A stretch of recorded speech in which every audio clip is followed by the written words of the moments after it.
Nipe mtazamo wako kuhusu hili. Mwaka 2011 makampuni kwenye soko la hisa la Dar es Salaam yalikuwa haifanyi vizuri kabisa, mpaka ilipofika mwaka 2020 mwanzoni, makampuni vile vile yalikuwa yafanyi vizuri. Hebu tutolee mfano kampuni moja ya CRDB. Mwaka 2011 hisa moja ilikuwa ikiuzwa 180, mpaka ilipofika mwaka 2020 iweza kupoteza shilingi 20, kwa maana kwamba hisa zake zilikuwa zikiuzwa 160. Baada ya mwaka 2020 mwanzoni mpaka mwaka 2025 hisa CRDB ilifanya vizuri, ikatoka kwenye 160 ikafika mpaka kwenye 600 hivi, ikiwa ni mwaka wa mwanzoni.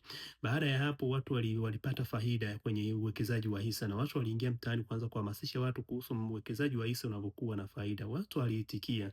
Ndani ya mwaka mmoja hisa CRDB imepanda kwa shilingi 3000. Kutoka mwaka 2025 mpaka 2026 hisa ya CRDB imepanda zaidi ya mara tano. Sio CRDB tu, hapa nikitolea mfano, lakini makampuni yote ambayo yako kwenye sector finance yalifanya vizuri. So swali linakuja, what if makampuni yaliyopokea pesa za wawekezaji yakishindwa kufikia malengo yao?